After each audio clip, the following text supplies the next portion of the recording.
right, I'm going to call this meeting to order. This is the February 7th, 2024 meeting of the Albuquerque-Bernalillo County Water Utility Authority. Trustee Benavides is excused. All of the members are present. Commissioner Arbola should be walked in any moment. I'd like to welcome our new city members. We have Councilor Sanchez and Councilor Baca. Welcome to the board and welcome back, Councilor Pena. Other members are returning. So item 2 is going to be our Pledge of Allegiance invitation. We're going to have a moment of silence and then the pledge led by Councilor Sanchez.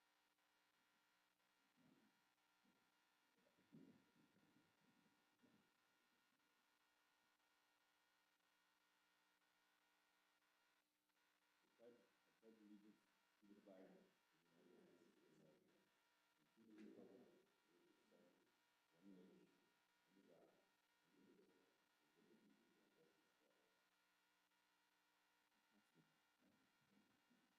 and justice for all. All right, so that we're going to reorder our agenda just a little bit as we normally do for the first meeting of the year. Our other business item 10C will move up. This is OB 24-3, election of our officers for our chair and vice chair. So for first item, we'll take nominations for chair. Mr. Chair.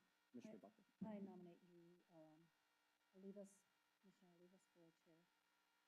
Thank you. Any others? Councilor Pena.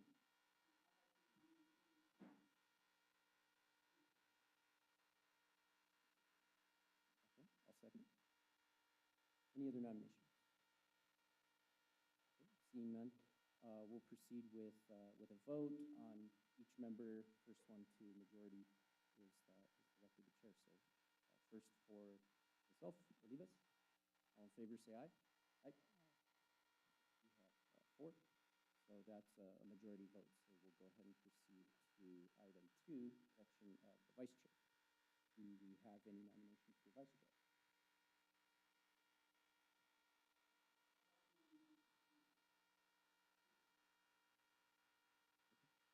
Second. Any other nominations? Seeing none. All in favor, say aye. Aye. All opposed? Councilor Sanchez is the vice chair. With that being said, I want to recognize our past vice chair, Councilor Feeblecorn, who served here with us last year as one of the officers. I just want to thank her for her service to the board and to our community through the Water Utility Authority. And we miss her here, but welcome our new members and look forward to working with everyone on the board. So thank you. That takes us to item 3, our approval of minutes. Do I have a motion to approve the December 13 minutes? So moved. Commissioner Baca, thank you. I'll second. Any discussion? Seeing none, all in favor say aye. Aye. Aye. Any opposed? Motion carries unanimously.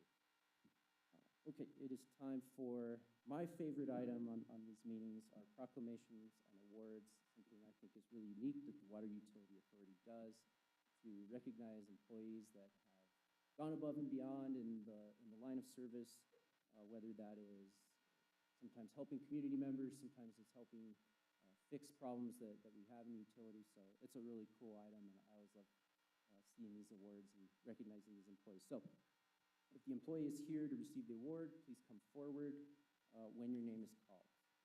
And I apologize in advance for any of these names that I might butcher a little bit. I'll do my best. Amberly Mirabal, Monica Anaya, Heidi Highland, Roxanne Landon, and Mayra Escobedo, $250 each. These individuals are recognized for their contributions of time and energy to the United Way campaign.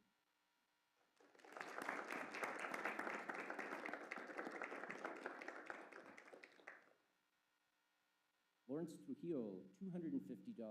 Mr. Trujillo is recognized for contributions to negotiations with a valve vendor that yielded over $30,000 in cost savings for the utility.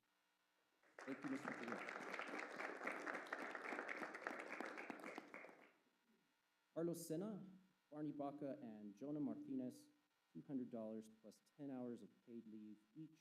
These individuals are recognized for going above and beyond their normal work obligations to ensure completion of a critical water line repair during the Thanksgiving holiday week of last year.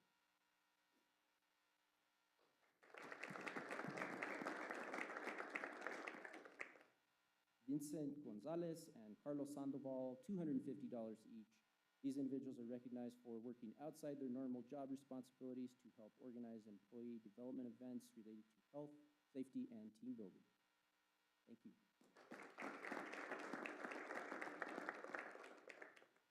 And lastly, we have Angelo Martinez and Dominic Gonzalez, $350 each. These individuals are recognized for excellence in community relations and customer care during and after construction of a facility access road in a residential area in Northeast Albuquerque.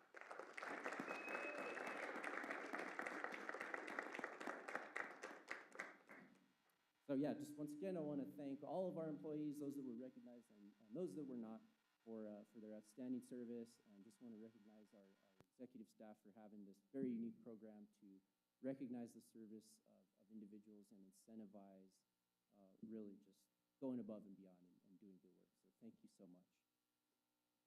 Item number 5 is going to be our public comment. Ms. Salas, do we have anyone signed up to speak?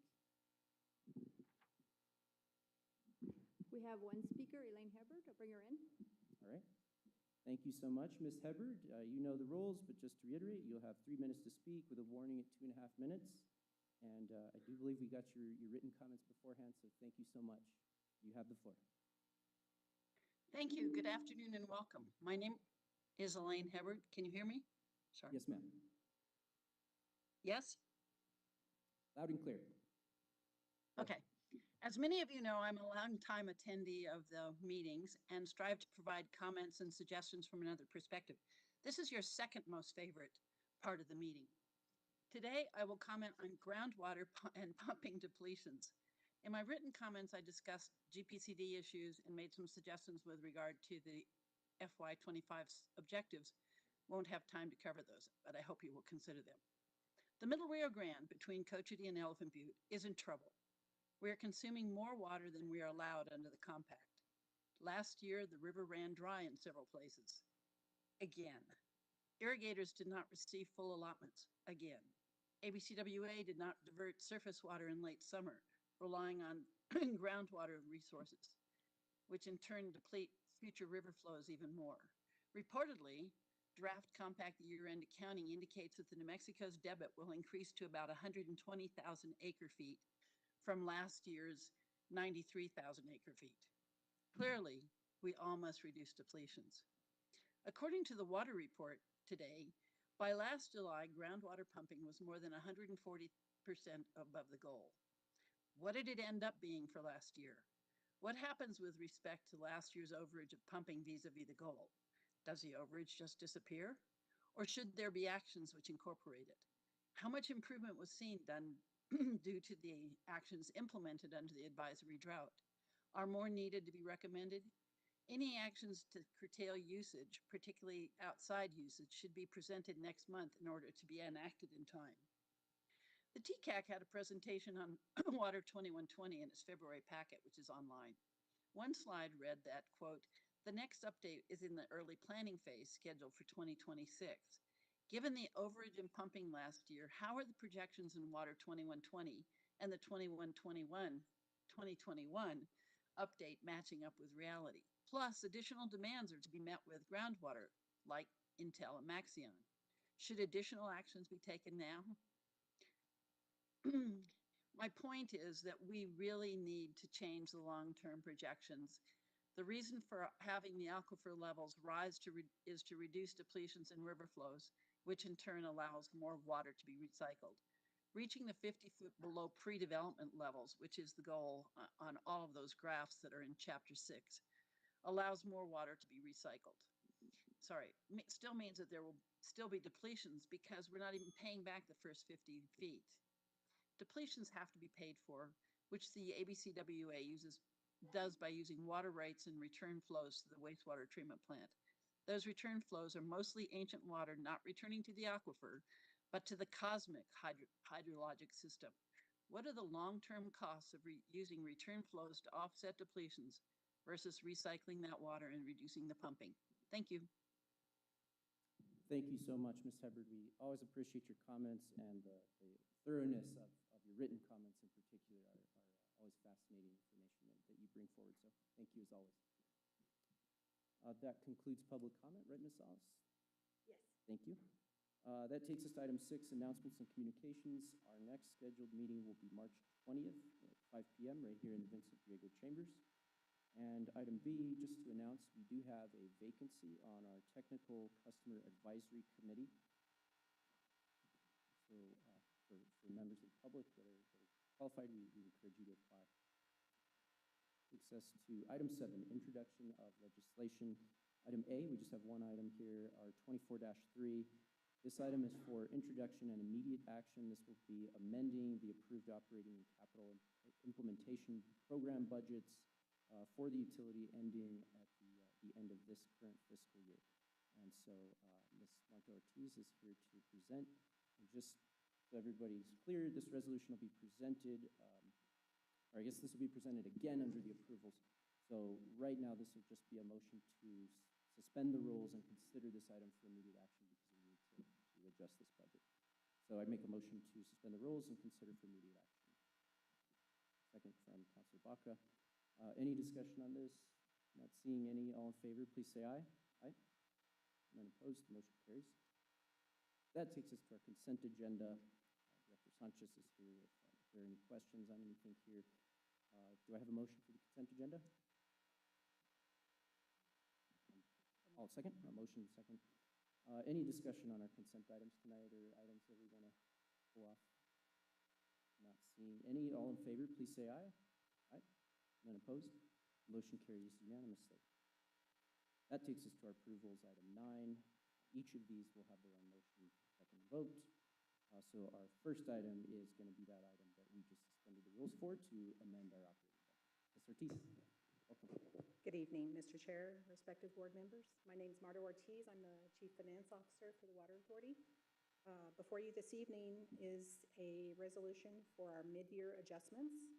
The mid-year budget review for the Water Authority allows us to adjust the current fiscal year budget for changes projected in revenues and expense that occurred since the adoption of the budget.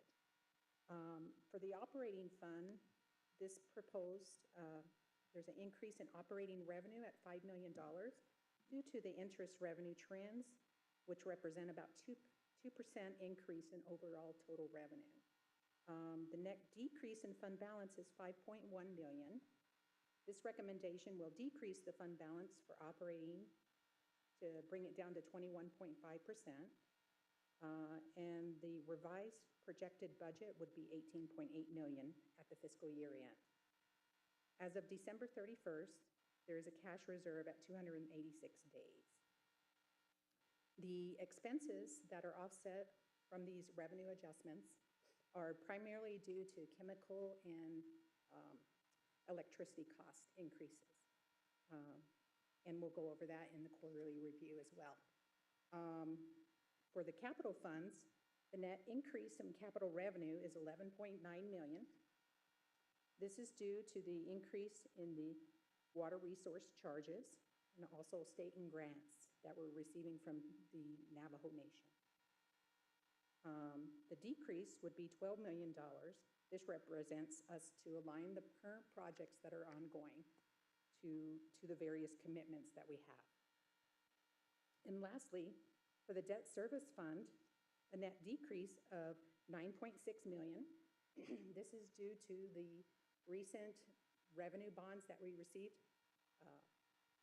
There is a current interest payment due, so we're recognizing that interest payment.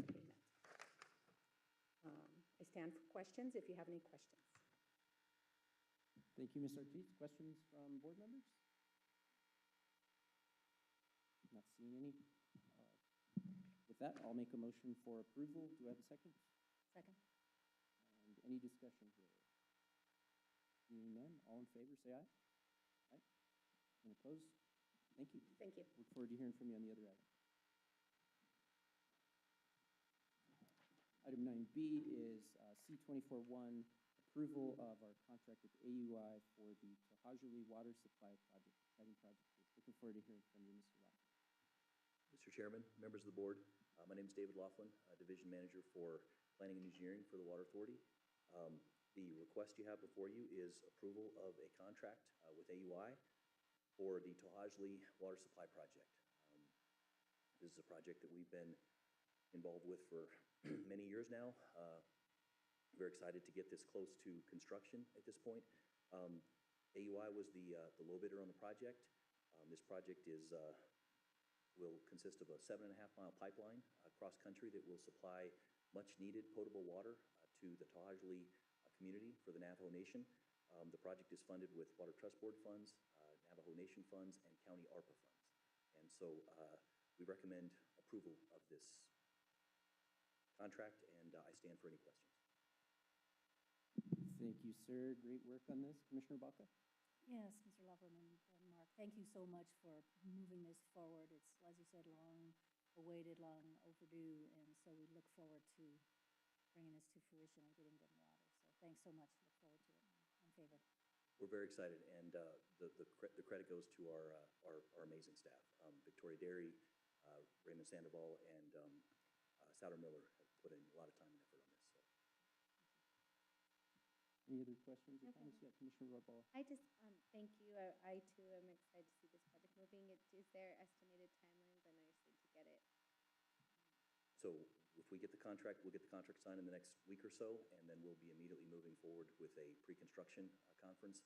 We'll be working with the contractor to understand lead times for the pipe, the equipment, and then moving aggressively forward to schedule a groundbreaking ceremony, hopefully in April, May timeframe, and then hopefully that will be the timeframe that will represent the start of construction as well. And then, if I may, sorry. And 7 miles is a long stretch. I assume it'll take a long, and I know that those timelines might change. 12 to 18 months. 12 to 18 months, starting once groundbreaking. Or April. from here. So April, May timeframe for groundbreaking, yes, is what we're anticipating at this point. And then 12 to 18 months after that. Yes, ma'am. Okay, thanks. Anything further on this item? I move approval. I'll second. I just wanted to say real quickly before we vote, yeah, to echo what Commissioner Baca said, this has been a long time coming, and a huge kudos to utility staff for all their work on this. And I also just want to throw out, former Commissioner Debbie O'Malley that really pushed this project forward to secure funding from the county, as well as working with Navajo Nation and Water Trust Board and so many others. So this is a great project, and really looking forward to that groundbreaking when this move forward. Very exciting. Did you have a, yeah, go ahead. Counselor. I was going to ask to speak, so I'm glad you acknowledged Commissioner O'Malley. So she definitely was instrumental in this as well as Commissioner Quesada. So just appreciate them both and all their work to help to move this along. So thank you. Thank you, Counselor. Anyone else? No? All right. All in favor, say aye. Aye. And opposed, the motion carries unanimously. Thank you. And then you've got the next item, or next two items. Item C, approval of contract with Instituform Technologies for the Isleta Griegos SAS rehab. Yes, this is a request for approval from the board for a contract with Instituform Technologies based on their existing buy board pricing contract for much needed, desperately needed rehab services for 18-inch and 8-inch sewer piping on Isleta and Griegos Road. Over the last 9 months, we've had 2 collapses or failures of the 18-inch interceptor pipe on Isleta. We're in the throes of completing a second emergency repair. I'll be sharing some of that in my CIP report a little bit later this evening. But we basically need to aggressively move forward with rehab for this pipe. And so this contract will allow us to work directly with Instituform Technologies. They will perform rehab using a cast-in-place piping method. So it will be an in-situ pipe method so that we can hopefully avoid or at least minimize dewatering associated with the rehab of this pipe. And then basically get this pipe in good shape for a large portion of the community there on Isleta south of Bridge Boulevard. So we're recommending approval of this contract. Thank you, you, Mr. Loughlin. Any questions? Not seeing any. I just have a quick one. So when this says Isleta and Villegas, is that two separate areas? Because those roads are Two separate areas. different areas? Two separate areas with pipe that's in extremely poor condition. Understood. And so phase one will be Isleta Boulevard, phase two will be Riegos. Got it. Very helpful. Seeing none, I'll make a motion for approval. Second. Commissioner Baca, Council, did you? Okay. All in favor, say aye. Aye. And opposed, the motion carries. Item D is an approval of a contract for the Volcano Cliffs Arsenic Treatment Facility. Mr. Chairman, this is a request for approval of a contract with AUI, the low bidder for the Volcano Cliffs Arsenic Treatment Facility improvements.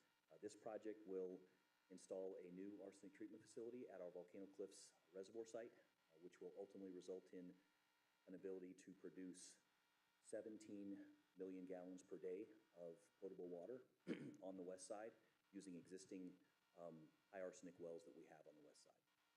So hugely important project. Certainly in the summertime during high demand periods, when the river may not be flowing, the ability to have that water and produce that water on the west side will be absolutely critical to our water operations moving forward. So requesting approval of this contract with AUI. Great. Any questions on this item? I guess. I just Member have a Single. procedural question, since I'm new to the board, or relatively new. Do we award primarily just on low bid, or is there other factors in our procurement process? This is a public bid that awards based on low bid. Thank you. Councilor Sanchez, Vice Chair. Thank you. Since this is on the Volcano Cliffs, I just wanted to know more or less where the facility will be located. I just looked through all the documents. I didn't actually see the actual location. So this is at our existing Volcano Cliffs reservoir site, and there are two large, I think 4 or 5 million gallon reservoirs, and the arsenic treatment facility will be basically a CMU concrete building that will be located between those reservoirs on the south side of that site, which is located off of off of Unser Boulevard, and I drive by this every day, guys. Molten Rock, thank you, on Molten Rock. And so we have an existing reservoir site there, and have gone through a design process and located the arsenic treatment facility there. And so all of the well collectors for the existing wells that we have, they all already go to that reservoir site. And so we're taking that piping, intercepting that water, and then running it through this new Volcano Cliffs arsenic treatment facility. And how big is the facility in terms of square footage? I just live in the area, so I just wanted to make sure what it was. Curious. The building size is probably, yeah, I mean, it's probably what, 30 or 40 feet by 120, something like that. Yeah, so it's probably, let's call it 50 by 100. Okay, is it gonna go right behind the two big tanks that are there right now? Correct. It'll go in between those two tanks on the south side, probably 20, 25 feet from the south fence line. Okay. I just got another question. I know there's a few bushes and things that are growing around it. Do you guys do anything to kind of cover that up, or We have- just to make it look we have a little bit more? Yes, sir. We have a landscaping plan and a grading plan that was all approved, went through city approval and went through the Environmental Planning Commission approval. So there will be landscaping associated with the project. Okay, thank you. Yes, sir. Commissioner Barbeau, and then Commissioner Baca. Thank you, Chair, and thank you again. My questions are more, so this is a new building, so that will be new construction. Yes, ma'am. And I remember this last year, and I was trying to read through some of it. Can you remind us, so right now, is that pump closed because of the arsenic, and we have not been using that water pump facility? So currently with those wells, we have to blend them. So we utilize them, but we can't utilize them to their full capacity because of the arsenic concentration slightly above the 10 ppb limit. If you wouldn't mind reminding me, how many pumps do we currently have active across Saudi? How many pumps? Like water pumps, because Is this, if this is limited, I believe we only have a few that are working at full capacity. Like well pumps? Yes. Or for wells? So currently in our system, we have a total of about 60 active wells that we utilize from time to time, and then also certainly utilize pretty heavily during the summer periods when the treatment plant may not be operational. And then when would the expected timeline for this to be completed? This is an 18 to 24-month project, and it depends pretty heavily on some of the lead times associated with some of the equipment. Thank you very much. Thank you, Chair. Commissioner Baca? I had some sort of similar questions to Councilor Sanchez. But offline, I would like to just get a little bit better idea of what the arsenic treatment, all of the detail of it, or maybe go out there with you and just talk offline, because I'm interested.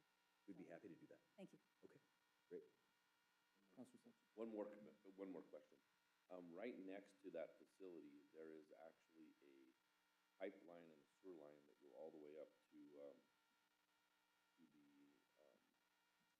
airport, right, Double Eagle? Yes. And it's actually a trail. Is there any plans to make that trail a little bit better? Right now, there's gaps in that trail that are probably this wide, and it's almost unusable. I just was curious as to whose responsibility that current trail belongs to. So those improvements are not included on this project. This project, all the work for this project is inside the existing property boundary of the fence line for the existing Volcano Cliffs reservoir site. Okay, thank you. Is there anybody that can answer that question? I can answer that. Okay, Mr. thank you. Chair, that's a City of Elk Creek Parks and Recreation Trail, Paseo de la Mesa. So we would probably have to ask you, Parks and Recreation Trail folks. Okay, thank you. Just a great because trail. there's a pipeline that goes right under it, Yeah. so I was just wondering if there was any way that the two entities could get together to maybe make that a little bit more viable for the public.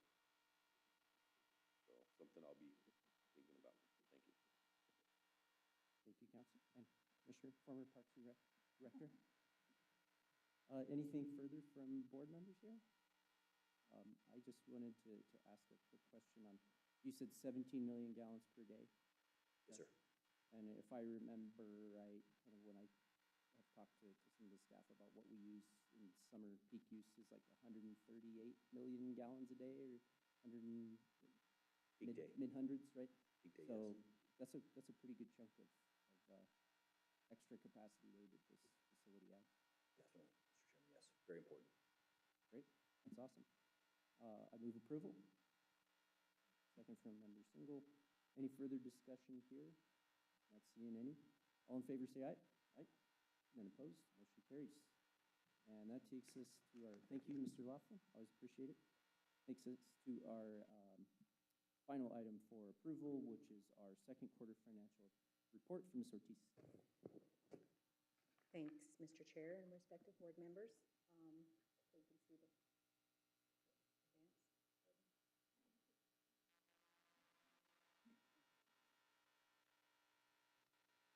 So this is our second quarter for fiscal year 2024 financial review and goals and objectives review. The first slide recognizes where we stand as far as Q2. Our total budget is $248 million. Of that, we've collected about 48% of our total revenues that we've budgeted through the second quarter. Consumption is about 39% lower than the last quarter, but we're in line with what we projected for revenues for the fiscal year through Q2. The next slide shows the general fund expenses through the second quarter. The mid-year resolution that you just approved will align the budget with the current trends that we're being exposed to through the rest of the fiscal year. So power and chemicals, like I said, are the biggest two factors in this increase. Currently, we've spent about 33% of the total chemical and power budget. Chemicals costs have risen dramatically since the past few years, and inflation and supply issues are a factor of that as well. The largest debt service payment is made during July, so that's the reason why we transfer funds to pay our debt in the first quarter.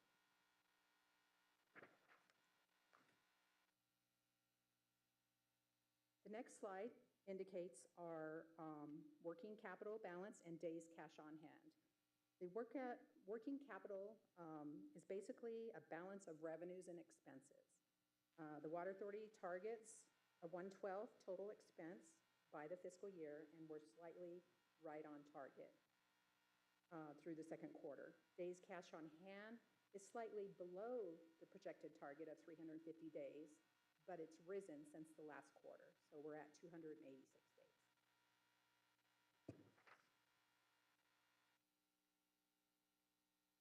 The next slide indicates our debt service coverage ratio. Senior lien is the first debt that we would need to pay off if we went out of business today. So once all of our senior liens are paid, then the remaining funds are the subordinate debt that we would pay. This measurement calculates the days cash flow as well as the current debt service obligations. For example, if senior lien is 1.77, as indicated in the chart, that means the Water Authority has enough net operating income to pay its coverage of 1.77.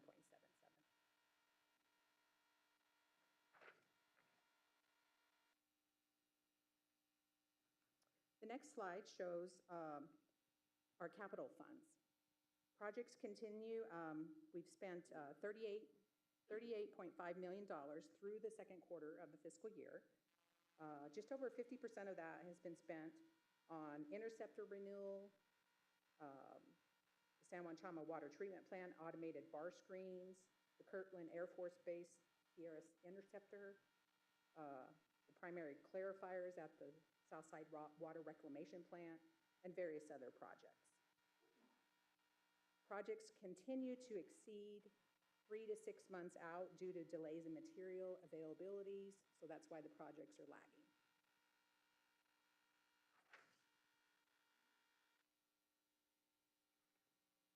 The next slide indicates our investments that we've done through the second quarter. In accordance with the investment policy, we manage the investments of public money using these three methods. Safety first, which is due to risk, liquidity, to make sure that we have enough cash available to make all of our daily payments, and lastly, the yield. For Q2, it's slightly higher, our investments are, due to the fact that we received our revenue bonds that we just sold.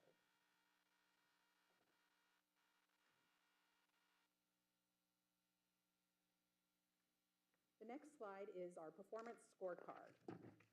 Some of you are familiar with this. This is our quarterly scorecard that measures our operational efficiency and effectiveness. These are a portion of our measures that staff meet every quarter and review, and this helps guide the development of yearly objectives, as well as the operations and CIP budgets. This one page is the performance of various other, so this is a snapshot for you.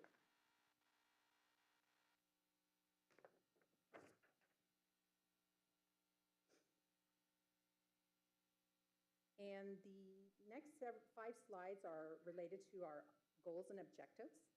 This is a snapshot of the whole packets in your packet. We grabbed a few of them to review in the slide presentation. So we have 5 goals here at the Water Authority and 1-year objectives. The first slide relates to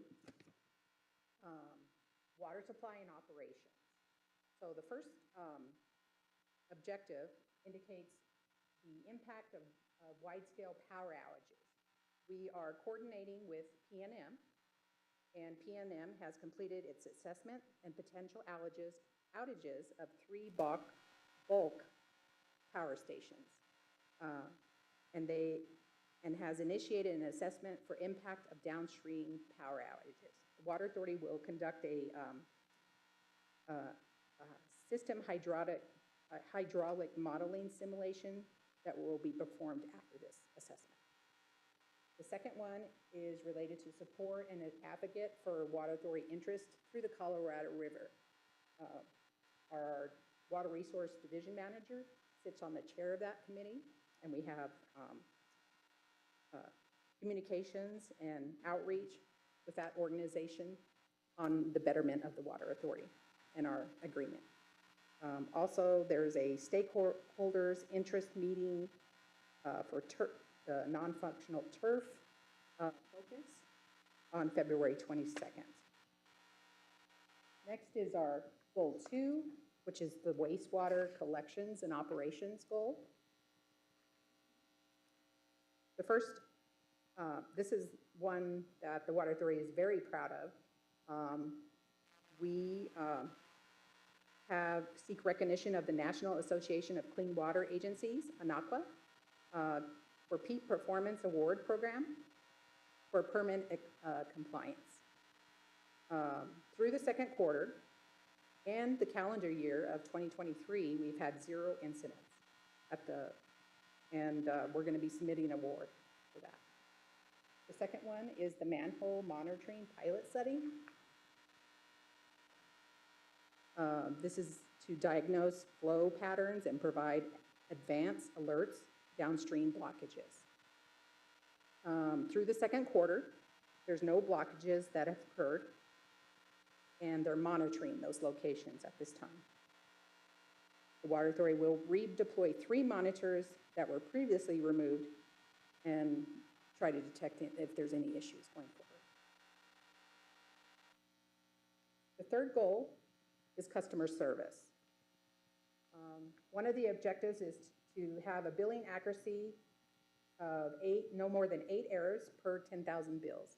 Through the second quarter, we've only had 3 per 10,000 bills that are generated each month. And the next objective is the bill redesign. This is we're going to be doing a public outreach to community groups to see how our utility bills may be redesigned and help the user read them more better. Goal 4 is the business planning and management. One of the goals, the objectives is to transition the Water Authority scorecards and effective utility management and key performance indicators to a automated platform called Power BI. So we've been working with a consultant to try to automate those systems. And through the second quarter, we've completed the scorecard, which is in your packet. That's completely automated, as well as our effective utility management dashboards that we use internal. And objective 4.15 is the promoting culture and security. This one, total 346 employees attended the FEMA Tailored Threat Awareness Site Protection trainings in the last quarter. We have continued security gate and camera improvements at the Southside Water Reclamation Plant, as well as cybersecurity tabletop exercises that were been performed. And lastly is goal 5, organizational development. One of the objectives is recognizing 15% of the workforce. As you alluded today, you recognize those employees. During the second quarter, 15 people received the iStars pins. 14 quarterly awards were given tonight, and 92 employees received service awards out of 608 employees. And then the development of the innovation project is the last one.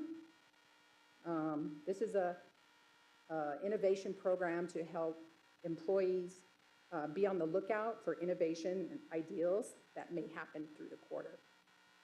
And they're recognized through the STARS program if they find any innovative ideals or new ideas. And that concludes my presentation. stand for questions.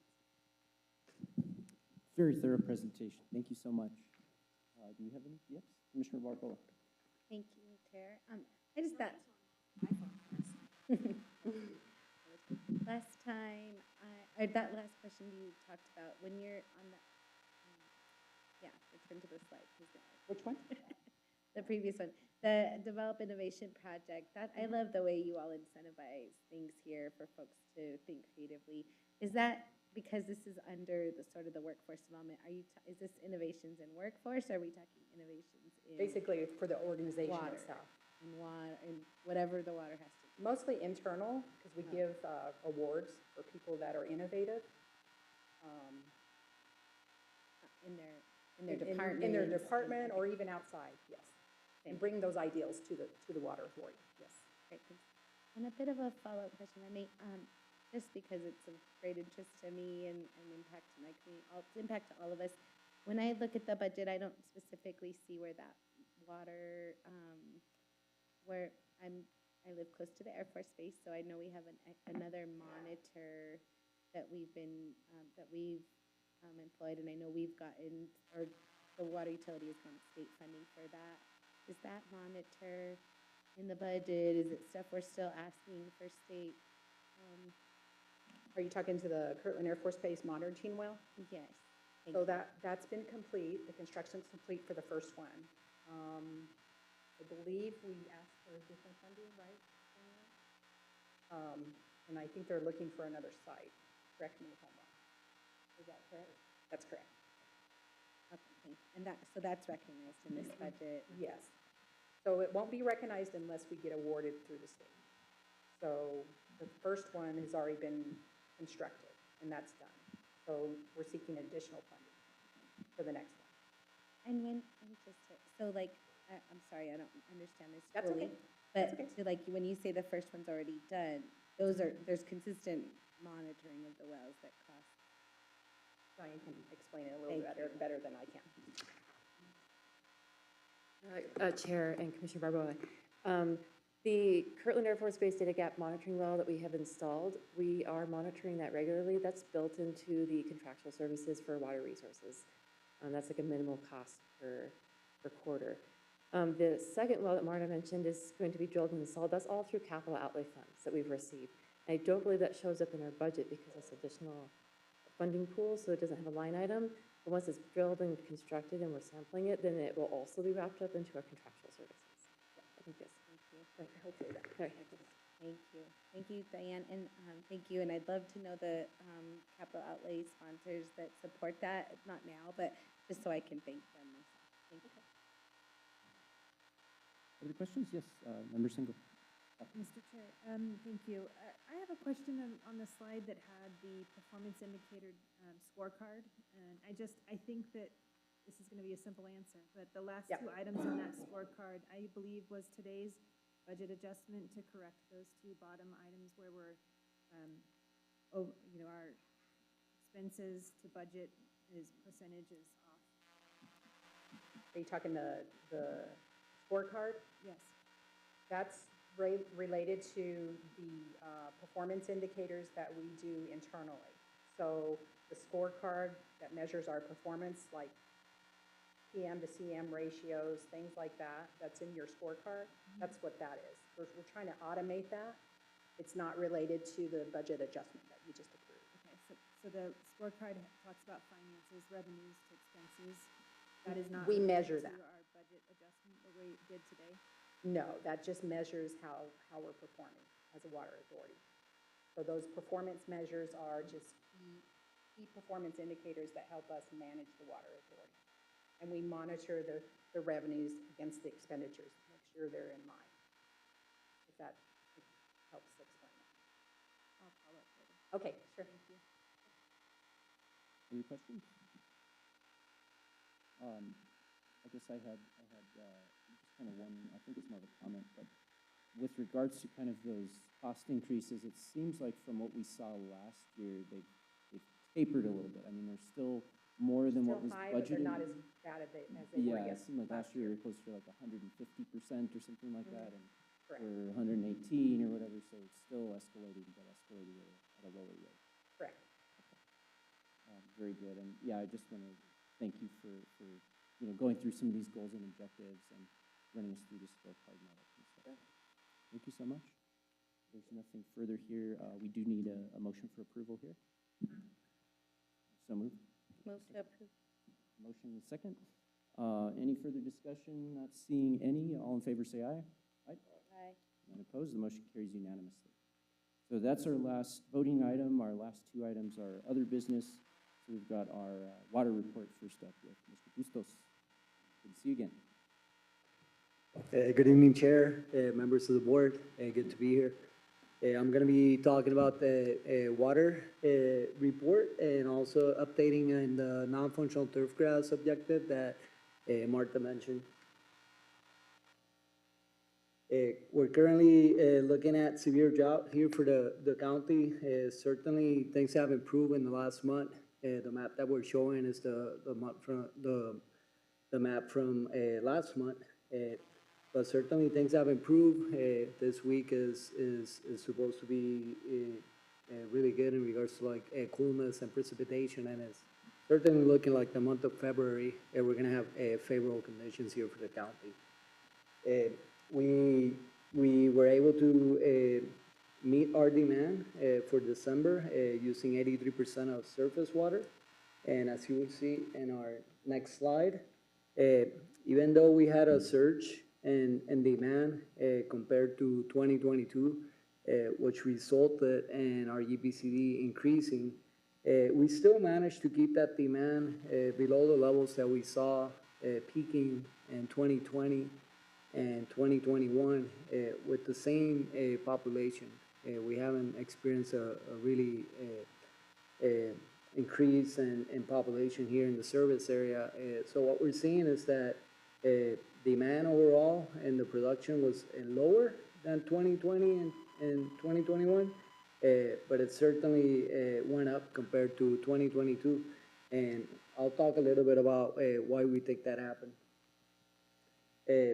Our residential UPCD, which is single-family residential households, is holding steady below the levels that we saw peak in 2020 when everybody was mainly working from home and improving their landscapes because we were looking out the window and wanted to see better yards, you know. But certainly residential UPCD continue to be below what we expect for 2037, which is our goal for 110 UPCD. So residential's per capita is a big contribution to continuing to have lower demands here in Albuquerque. Our trend in regards to like chart and UPCD continues to be going downward. Nevertheless, we are looking at ways that we can update our Xeriscape, our informational tools and marketing this year, as well as revamp some of our programs to make sure that we don't continue with an increase trend in this year. In regards to temperature, we did experience a record high 3-week temperatures in the summer season, which really is what drove that increase in demand, particularly for irrigation purposes. In regards to precipitation, we probably have one of the lowest rain accumulation and snow accumulation in 2023 compared to the last 37 years.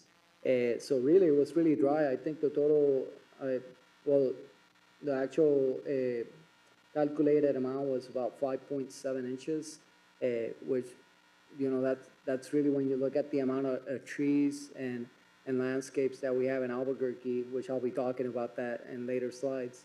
It's really hard to meet the demand of landscapes with only 6 inches per year.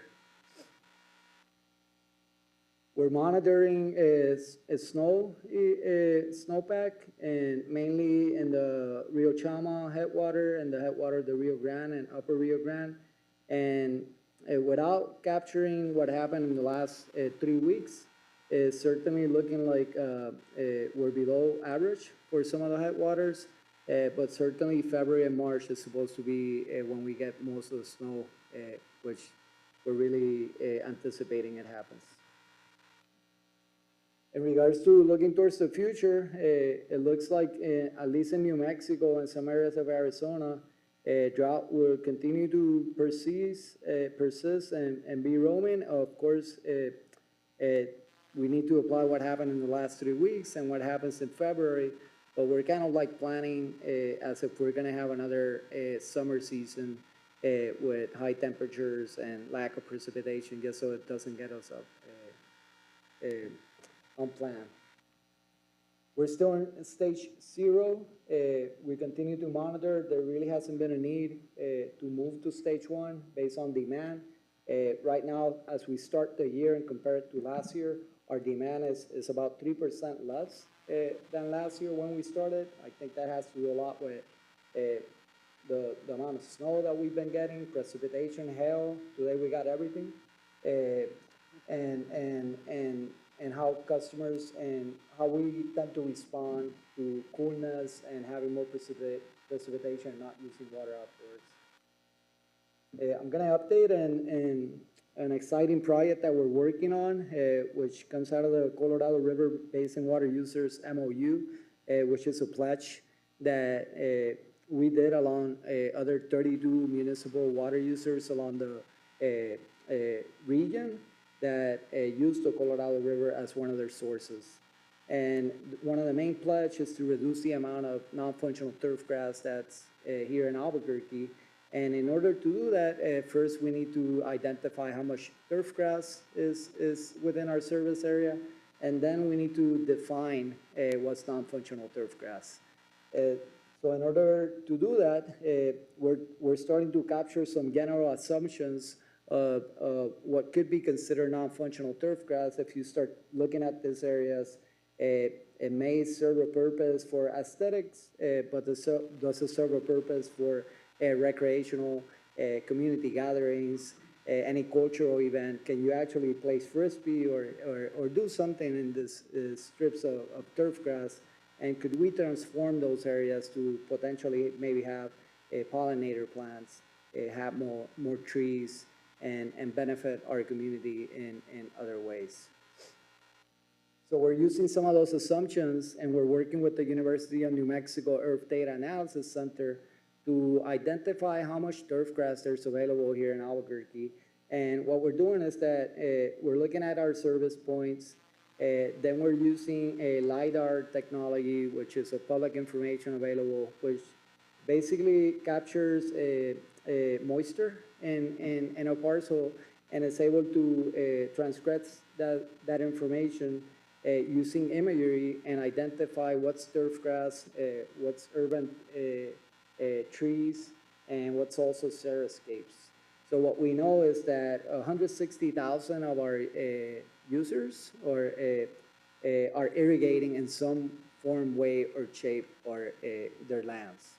And in total, we got 26,000 acres that are being irrigated, and about 7,000 of those acres are turf grass. That's what we know right now. This is, oh, where am I? Okay, sorry. This is pretty fascinating because this information, first of all, we're using public information. We're partnering up with a public agency, which is University of New Mexico. We're able to produce this information really cost effectively, and now with this information, we're able to do many things. One, we're able to divide the turf grass into the different sectors that we serve. And as you can see, 45% of the turf grass is found in residential households, and another 1,000 or 2,500 acres are found within the institutions that we serve and we work with and provide services to us within the city and the county within our service area. That includes parks, it includes golf courses, it includes schools, it includes community centers, libraries. Obviously, not all this turf grass is non-functional. As I mentioned, it includes many services that are important for our community. But with this information, we're having a series of stakeholders meetings. We're going on the third one. We're inviting agency personnel, HOA board members, property managers from the private sector that manage office parks, commercial, shopping malls, etc., hospital, sustainability managers, and inviting them to engage and have these conversations and help us implement this pledge by coming up with a definition that works for Albuquerque. In this meeting that we're having on the February 22nd, we'll be presenting 3 options that go from less stringent, less widespread, to more stringent, more widespread. And with that, we're hoping to engage and have a conversation and ultimately come up with a definition that will help us come back to that pledge and say, okay, now we'll put a number. Out of 7,600 acres, 100 acres are non-functional. So now we got our goal. And out of that, we got to replace and transform 30%.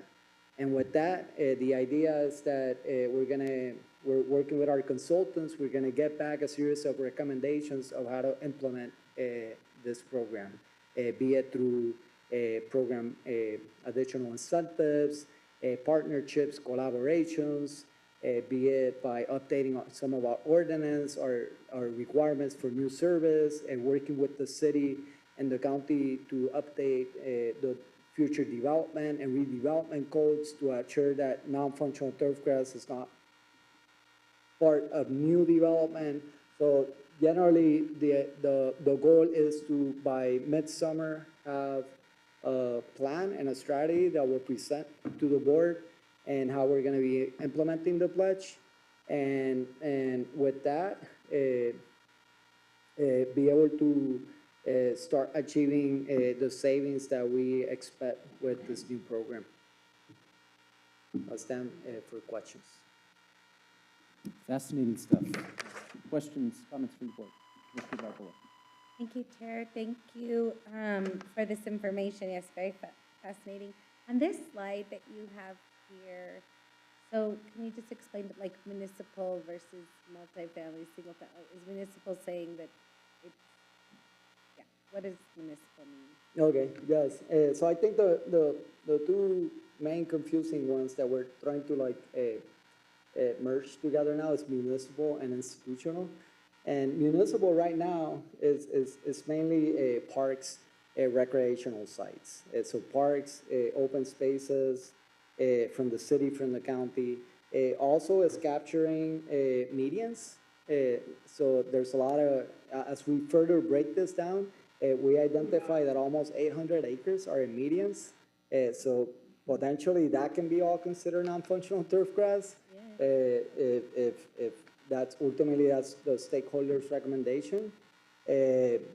But in institutional, we're looking at a school district. We're looking at community centers, libraries. We're looking at CNM campus. We're looking at. We still gotta further break down a little bit this information because we may be capturing turf grass like in UNM that's not necessarily served by one of our potable water systems or non-potable. But basically those are the 2 main differences, institutional and municipal. And then multifamily is apartment complexes. So anything that has, that serves 2 or more dwellings and above, we consider to be a multifamily, which within our billing structure. And then a single family is like just standalone residential houses.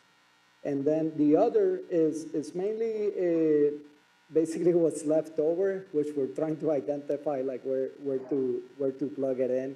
And some of it may be like right away that doesn't necessarily have a parcel. We're running into those situations too, where medians and right-of-ways are not necessarily associated to a parcel in the spatial information that we're gathering. So we're trying to like discern and capture and associate those stretches of median and right-of-ways to a particular responsible party that then we can work with to transform those areas. But it's pretty fascinating. I mean, the amount of information that we have, I wasn't expecting to have that much turf grass in Albuquerque.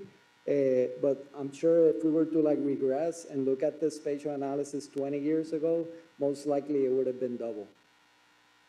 If I may, Chair, another question, just to, so you're, just to make sure I understand, you are saying that you'll get this group of stakeholders together on the 22nd of this month. You'll talk about, the first step is defining what is non-functional turf grass space. And I guess when I remember last year that there was one point where we were talking about the water usage, and it was like, I remember Council Feeblecorn asking a specific question about some of the commercial users and saying how they had much more greater uses, but maybe weren't being taxed at a level that might, in my eyes, be more equitable because it's a corporation versus a family residential unit that are paying for those spaces. So I guess that question is to say, it doesn't seem like that when we look at the chart that you have here, that there's more commercial use to resident, even though I believe on that chart, and I could be wrong, because I'm not. No, but it's true. There's not, I was hoping to find more turf grass in commercial and industrial, because then, you know, it would be kind of like, okay, that's an somewhat easy target. It's not, it's never going to be easy, because obviously for any of our users, there's going to be a cost associated to implementing this program, which we're going to find ways to support. Either through additional incentives or, you know, partnerships or helping them with design or consultations, you know, that's basically generally what we would like to achieve with those users. On the other hand, yes, single-family residential is 45% of the total class area. We continue to work with residential customers through our Serascape program, and they tend to be like the #1 participants. Right now, this year alone, there's about like 200,000 square feet that are being transformed in residential housing. So, you know, we might decide that, okay, maybe we continue working with residential households in a different way and focus our attention on parking lots, shopping malls, areas that really, there's really medians for sure, right-of-ways that sometimes you'll see properties that have a fence and then they continue to irrigate everything outside. And this happens in schools, community centers, apartments, office parks. But really what's being used is what's inside the property of turf grass, but why continue to water that strip on the outside? So we're really trying to like capture what's in essence is really non-functional, non-essential, unused turf grass, and create a model so it can be applied for the future as well. Just a couple more points. When you meet with those stakeholders, I hope that there can be like a equity lens. It sounds like the water utility is always really good about thinking about census tracts and where there's already existing canopies versus where, like in large parts of my districts, there's no trees, right? Even though we're the most densely populated. So just if there's a way to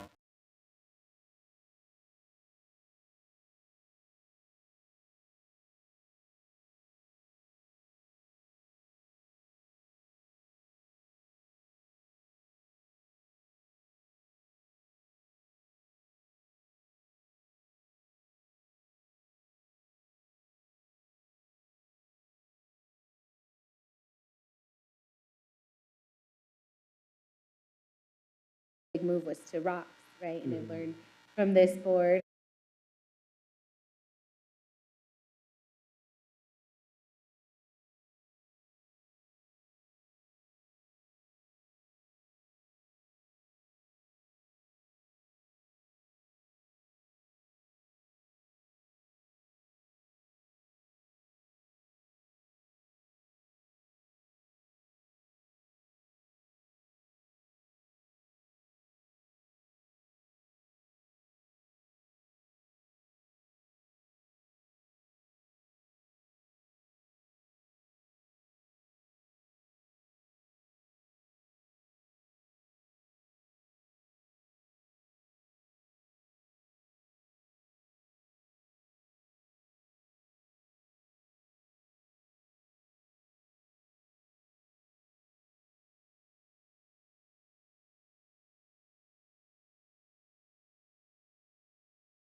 million encumbered. So that leaves us with about 34 million left between now and the end of June. And of course, any funds that we have left over that we don't spend this year will roll over into our next budget next year. Areas of focus and need that we continue to see within the Water Authority and within the specific assets that we have. Interceptor rehab, we continue to spend minimum of about $20 million per year on our interceptors. Tonight you approved expenditures for the Isleta Griegos, $5 million for the Isleta portion, and then there'll be additional funds for the Griegos portion. So certainly we continue to aggressively rehab those rapidly corroding assets that we have. And we'll continue to spend that money just because of the significant need in that area. Reservoirs and wells, we'll be implementing reservoir inspection here in FY24 and FY25 as mandated by the NMED, New Mexico Environment Department, and we'll also be looking at some of our well replacement evaluations. We have groundwater wells that we have to operate. Commissioner Barboa, as you mentioned earlier, especially when the water plant is not operational and those assets are getting older. Some of those assets have already failed, and so we're looking at evaluating, prioritizing the replacement of some of those failed wells, so that we continue to make sure that we're keeping up with the age and the condition of those assets. So we'll be seeing some increased expenditures in that area. At our wastewater treatment plant, we continue to spend about $15 million per year on unit process upgrades. Those numbers should be coming down. As many of you know, we've spent about $250 million at that facility over the last 10, 12 years, and have done an awful lot to improve those facilities. And so as a function of that, some of that spending should come down, and then will obviously be spent elsewhere. At our water treatment plant is one of the locations where some of those funds will get spent. Oftentimes we look at our San Juan Chama plant as a brand new plant, but it's now going on about 15 years old. And so we have continuing and increasing operations and maintenance needs at that facility. And so we'll certainly be seeing an increase in expenditures at the water plant over the next few years. And then finally, our West Side Bosque Water Reclamation Facility is a project that we're in the planning and preliminary design phases for, and continuing to evaluate how we're going to fund this project moving forward. Just recognizing that a lot of the growth in Albuquerque is happening on the west side, specifically in the northwest area. And so as more sewage flows go into that west side interceptor, there's going to be a need to complete the design and construction of that facility within the next 5 years. So that's going to be a continuing focus for the centralized engineering group moving forward. Priority rehab projects. A couple of projects I'd just like to highlight that I've highlighted in yellow there. The sewer rehab on I-40 and Western Trail, which rehabbed about 2.5 miles of interceptor, is complete and done. It was fantastic. This was a $16 million project. So very excited to get that work done. We now have the west side interceptor rehabbed from the north end all the way down to where Coors and Old Coors come together. Which is just incredible. When I got here 8 years ago, almost none of that pipe was rehabbed. So it's been a process to get all of that pipe rehabbed. But recognizing that we had a pretty significant failure on that line only about 1.5 years ago, it's exciting to get all that pipe completely rehabbed. And that's pipe and manholes rehabbed on that interceptor line. So very, very excited for that. The other project that's falling off the list here is the Kirtland Air Force Base project, which is interceptor line going through Kirtland Air Force Base. And so now with all that pipe rehabbed, the mission critical Kirtland Air Force facilities, the risk of interceptor collapse is minimal at this point. So I'm very excited to get that work done as well. And so those two projects will fall off the list. And then we have a series of other projects here that I can quickly touch base on. I've identified